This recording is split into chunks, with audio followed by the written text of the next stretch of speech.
Bien, bonjour. Donc aujourd'hui, nous allons voir comment résoudre une équation produit. Nous allons donc d'abord définir ce qu'est une équation produit et nous allons voir pourquoi on fait comme ça.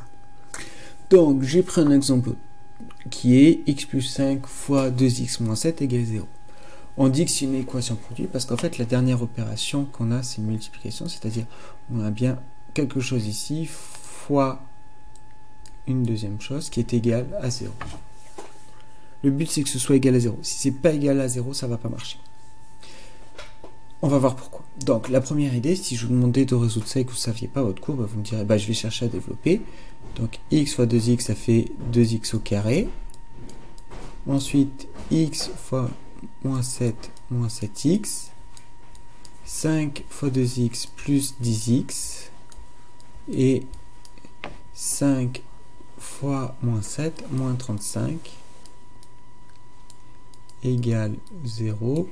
Donc, si on met ensemble ce qu'on peut mettre ensemble, donc les x au carré, j'en ai que 2, je les laisse, plus j'ai 7x, moins 7x plus 10x, ça fait plus 3x, et j'ai moins 35 égale 0.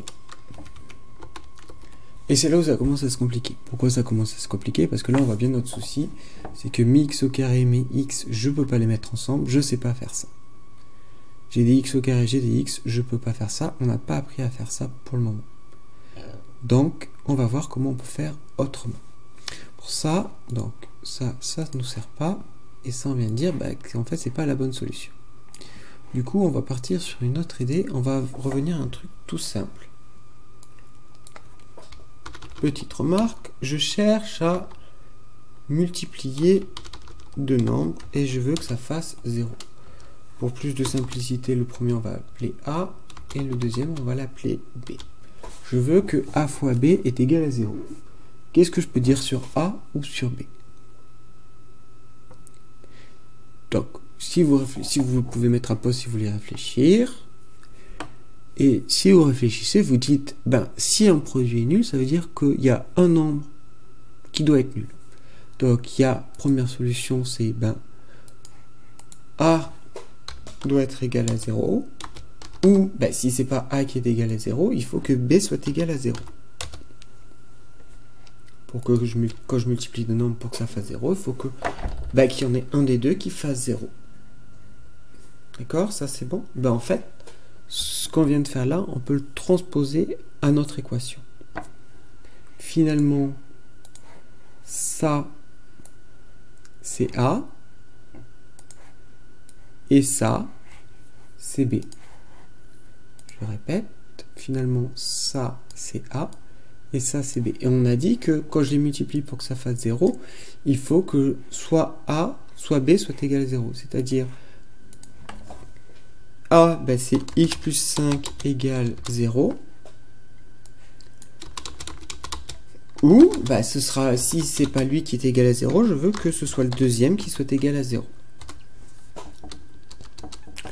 Et là, on se retrouve juste avec deux équations que vous savez résoudre qui sont assez simples.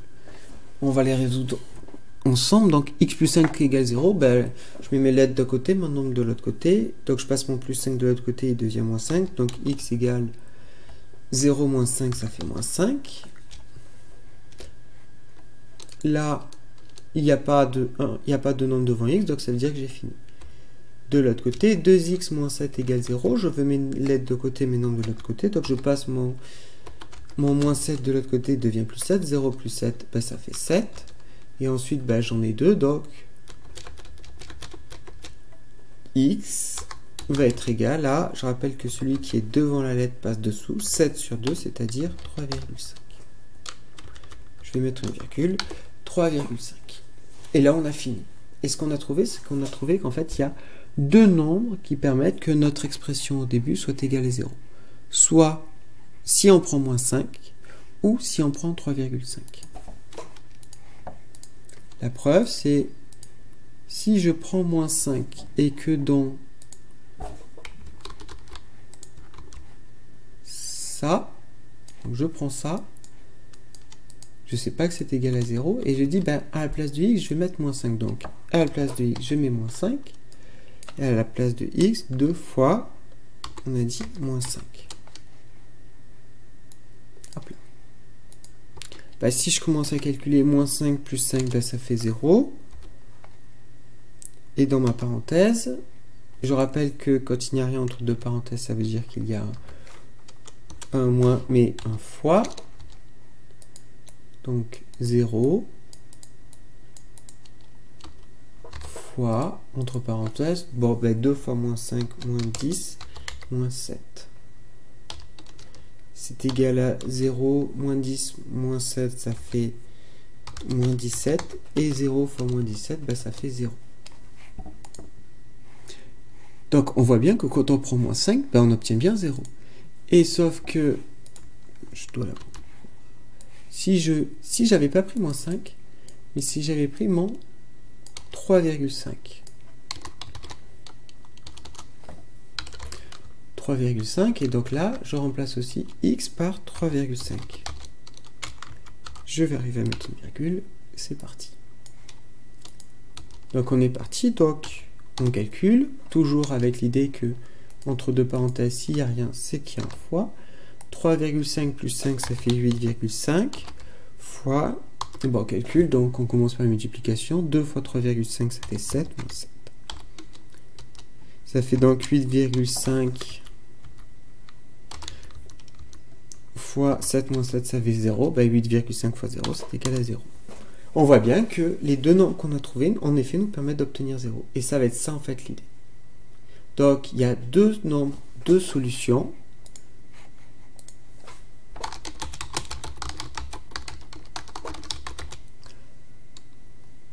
Moins 5 et 3,5. Et là, on a fini. C'est juste ça. D'accord? Bien. Alors, ça, c'était pas l'exemple du cours. C'est pas grave, je vous le remontre bien. Donc, l'idée de dire, puisqu'il y a un produit, bah, ça veut dire qu'il y en a un des deux qui est nul. Obligatoirement, pour que ça fasse 0, il faut qu'il y en ait un des deux qui soit nul. Donc, soit c'est celui de gauche, x plus 5, soit c'est 2x moins 7. Et j'arrive à trouver pour chacun une solution. Donc, j'ai deux solutions, deux nombres qui marchent, moins 5 et 3,5, qui me permettent d'obtenir tous les deux 0. On va faire ensemble l'exemple du cours. Donc, l'exemple du cours, 3x plus 2 fois 7x moins 9 égale 0. J'ai bien une équation produite, c'est bien égal à 0. Avec ici un premier membre qui est 3x plus 2. Et ici un deuxième membre qui est 7x moins 9. Alors, vous avez une phrase de rédaction à connaître qui est un produit est nul si l'un des facteurs est nul. Hop là. Ah, attendez, je recentre tout ça. Un produit est nul si l'un des facteurs est nul. D'accord? C'est ce qu'on a traduit tout à l'heure quand on a dit, ben, pour que ça fasse 0, il y en a au moins un des deux qui doit être égal à 0. Je vais réduire ça parce que sinon... Bon, on va bien voir. Ça veut donc dire que, on continue, un produit est nul si l'un des facteurs est nul. Ça veut donc dire que on a, pour que ce soit égal à 0, il faut que soit 3x plus 2 soit égal à 0, ou il faut que 7x moins 9 soit égal à 0. Voilà. Un produit est nul. Si le facteur, je rappelle pour ceux qui en produit, j'ai pas fait de rappel de vocabulaire, mais je pense que c'est bon pour tout le monde. Je rappelle qu'un produit, c'est une multiplication, et les facteurs, c'est les nombres que l'on multiplie. Donc, un produit est nul si l'un des facteurs est nul, ça veut dire ma multiplication va donner 0, ben, s'il y a un des nombres qui vaut 0. Donc, est nul, donc il faut que 3x plus 2 soit égal à 0, que 7x moins 9 soit égal à 0. 3x plus 2 égale 0, ça veut dire que 3x égale, je passe mon plus 2 de l'autre côté, il devient moins 2, 0 moins 2, ça fait moins 2. X égale moins 2 tiers. Si vous prenez votre calculatrice, ça va faire un nombre infini, alors autant le laisser sous forme de fraction. Ici, on est parti, 7x moins 9 égale 0, donc je passe mon moins 9 de l'autre côté, devient plus 9, ça veut dire que 7x égale 9. Et donc, x égale 9 sur 7. Pareil, si vous prenez votre calculatrice, 9 sur 7, ça fait un nombre infini. Donc, autant le laisser comme ça. Conclusion. Les solutions, c'est-à-dire les nombres qui me permettent d'obtenir 0. Et oula. Les solutions de l'équation sont, et on a 2, moins 2 tiers et 9 septièmes. Voilà pour ce premier cours sur les équations produits.